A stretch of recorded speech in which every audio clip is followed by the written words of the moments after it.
Hello dear friends, Paul Bateman here. I started Stationers in 1965 as my father Eric William Bateman had done in the 1930s.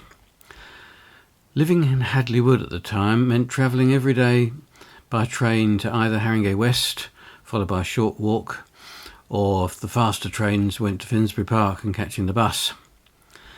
In my first year at Stationers, which was 1965, my French teacher was Beaky Davis, who had also taught my father French at Stationers in the 30s.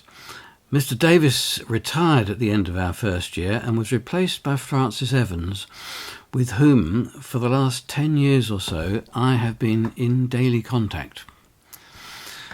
Francis was born in 1936 in Prague. Being from a Jewish family, his parents brought him to England just days after the Germans rolled into Prague, which was the 15th of March 1939. He remembers that his first word was Walka, which means war, as he had heard his mother exclaim it so often. And on their arrival in England, they changed their name from Epstein to Evans.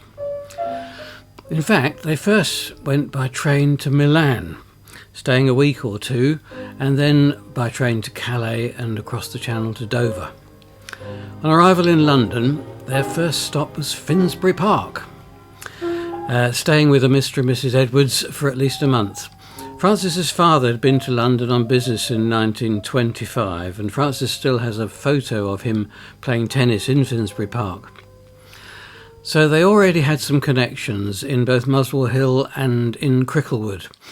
And the friends in Cricklewood were very kind to drive them all the way to Cornwall, where they stayed near Truro for a couple of months. Over the next few years, Francis went to 8 different schools. They moved from Cornwall up to the Midlands, Wellington near Shrewsbury, and over the next few years his schools were in Shrewsbury, Oswestry and Selatin and Llandudno in North Wales. In 1945 they returned to London, and his father's work sufficed for that, and they rented rooms in Highgate.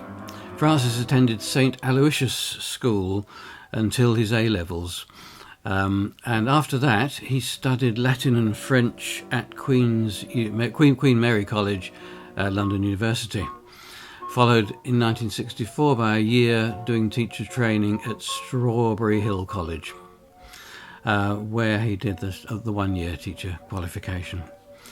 His first job was at the Department of Education at the old London County Council, but in 1966 he saw an advert in the Hornsey Journal for a teaching job in French at Stationers School.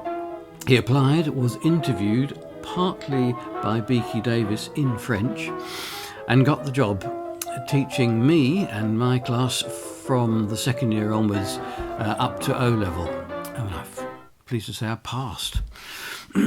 He stayed at Stationers until the school closed in 1983, having been appointed head of years 2 and 3 from 73.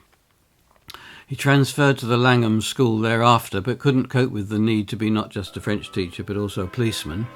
So after only a few months he took early retirement, but after this he continued giving home tuition, working for a borough which I think was a combined Camden and Westminster at the time, so he was based in Paddington, and teaching at homes and occasionally in public libraries.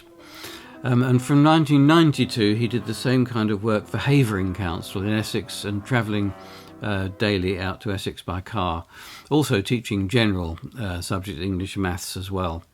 And he retired for good in 1998. From a very young age he was grabbed by classical music, though he never learned an instrument. His knowledge of the subject is vast, and his enthusiasm manifested itself when he bought 50 or so tickets from the Royal Festival Hall so that boys from Stationers could attend concerts. He had also done this kind of thing at every institution he'd been to, whether a college or a school, creating a music society and encouraging people to go to concerts and indeed putting concerts on at those places, as he did at stationers. But the upshot for me as a teenage young musician was that at that stage, if it wasn't for him, I wouldn't have heard the likes of Arthur Rubinstein, Nathan Milstein, Otto Klemperer, George Sell, Alfred Brendel, and many others in my formative years. So I was extremely grateful for his input to my musical education. Francis still lives in the house in Wormsley Road, less than 5 minutes walk from the school, where he lived with his parents and where I visited twice whilst I was at school.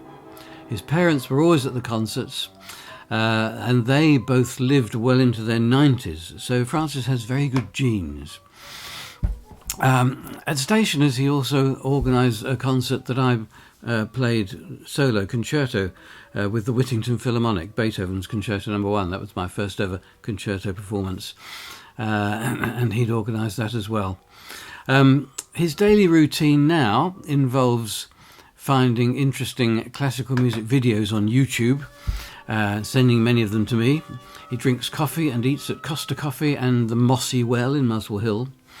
And each evening he is eating with his friends Polly and Paul, who have been absolutely wonderful to him, looked after him for many years, looked after his house, and are absolutely wonderful to him. So we're very grateful for that. So that's Francis Evans, our French teacher, still alive and kicking, and has the endless, boundless enthusiasm that he always had. Francis Evans. Bye-bye from me, Paul Bateman.